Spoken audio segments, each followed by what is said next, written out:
خو دا د افتخار ځای دی چې زه ستا سره خبرې کوم. بل دلته یو ملعون سړی دی په نامه د قنبر کې تاسې وپېژنئ.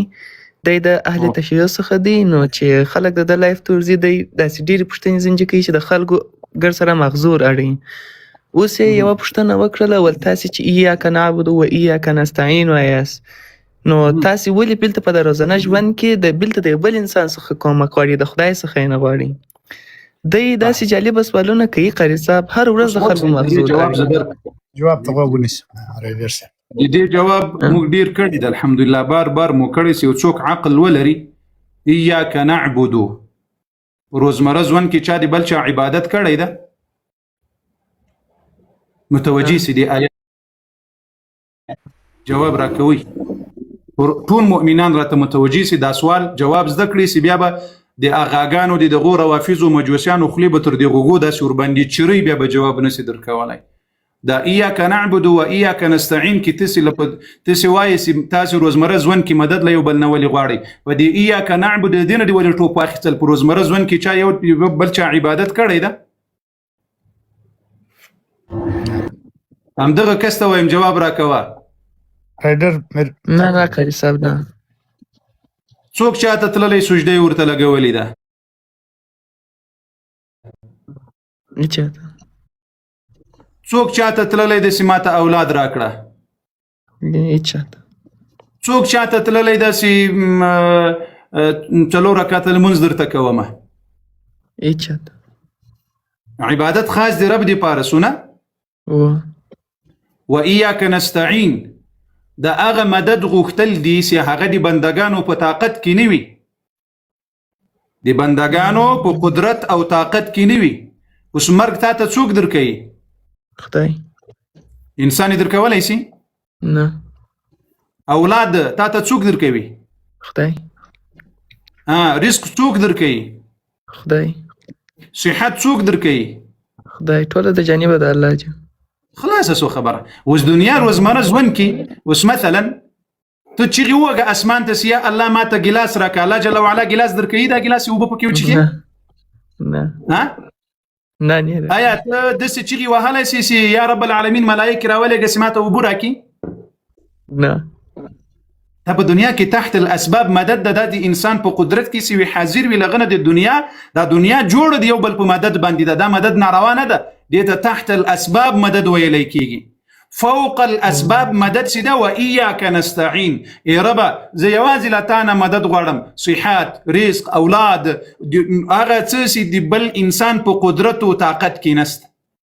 چې هغه موږ ته محمد رسول الله ښودلی چې واذا سألت فاسأل الله، کله چې سوال کوې له الله جل وعلا نه یې وکړه. واذا استعنت فاستعن بالله، کله چې مدد غواړې د څه شي مدد غواړې؟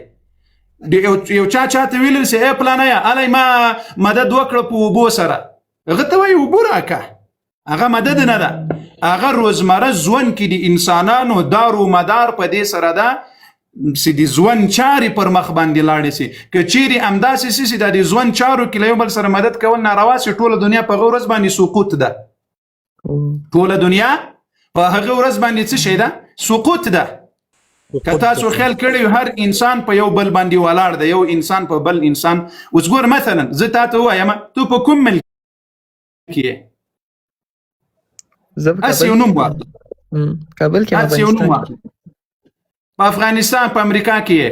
اوس مثلا زه په پاکستان کې یم یا په روس کې یم، تا ته وایم چې ما ته اوبه راکړه، زه تا ته دا غږ کوم چې ما ته اوبه راکړه؟ نه نه سره ته کولی. نو زه خو دا اوبه چې غواړم، دا خو لږ انسان غواړم چې مخکې مې ناسه په قدرت او طاقت کې د ماتې راکولی شي نه؟ قاري صاحب. تا تر اوسه پلار ته ویلي چې پلاره ما ته اولاد راکړه، ورته ویلي دي د مدد دې غوښتلی ده ترې نه؟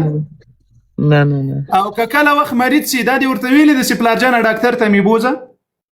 نه. ورته ویلي دي ډاکټر ته مې هغې په قدرت کې داسې په باسکل، په موټر سایکل، په موټر کې د سور کې ډاکټر ته دې بوځي او ډاکټر دې وګوري. لیکن دا خو نسي ورته پلارجانه ماته شفا راکړه. شفا د چا کار ده؟ د رب العالمین.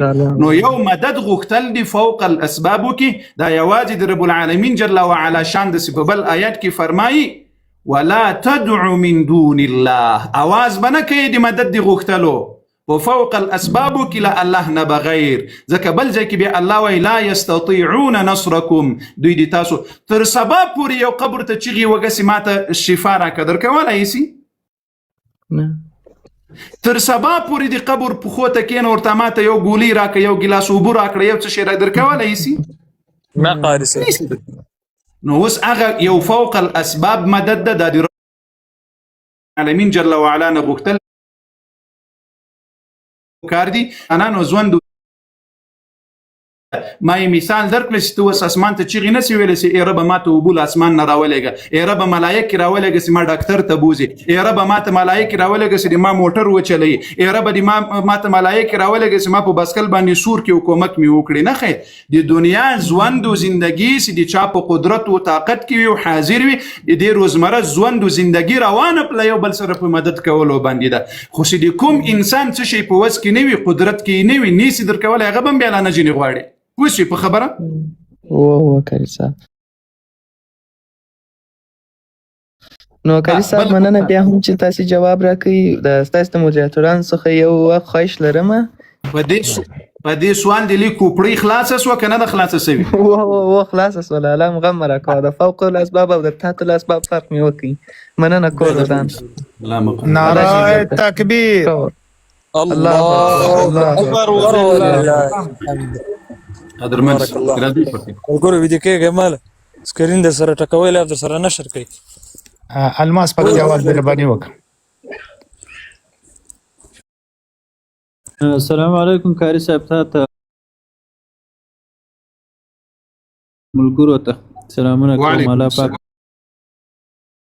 خوشاله لره قدرمن سي کاری صاحب ما یو پوښتنه و کاری صاحب یو انسان که په بدن باندې څه دانې ولري هغه د ایمان وي او داسې بهیدونکي وي یا وینه یا زیړې اوبه ترې نه ځي او په لمانځه ولاړ وي اودس وکړي څو وارې اودس یو وارې وکړي بیا وینه ولاړه سي لا اوبه ولاړې سي دویم وارې بیا اودس وکړي نو دا به څه وړی نو بل کالي هم پرې خرابېږي حتی کالی څون منه پرېمنځي په لمانځه کې ولاړې دانه وینه سي دا کالي څرنګه دي دا لمونځ صحیح ده که نه ګوریا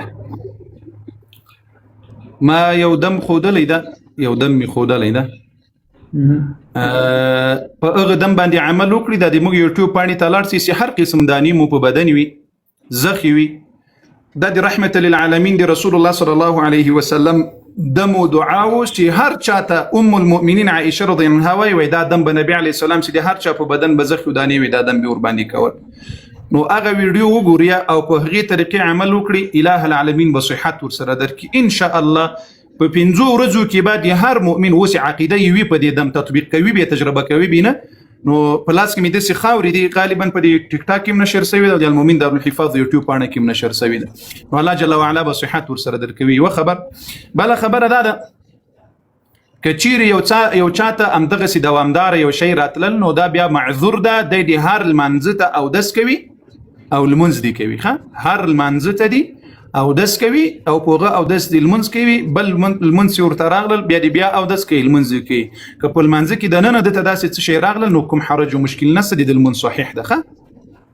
مننه کاری صاحب او بل دا جامع سپری منځ لیک 2 منټه مننه مهرباني دا کومه کپړه سپری منځ په وینو باندې ادي اوینه صفه پاک نه سپری منځل اوینه صفه پاک نه سي دا کوم پاک سو کنه نه پاک ده کوم مشکل نشته بعضی وخت کې د سوي هغه دی ویني هغه برسیر هغه حالات لمن ذاتللې هغه دغه پاتې په کوم حرج او مشکل نسل منځ مور سره صحیح مننه خوشاله اوسې الله ملګری سه وخت را قربان اوس حکمت ګل مهرباني حکمت ګل السلام علیکم ورحمۃ اللہ وبرکاتہ وعلیکم السلام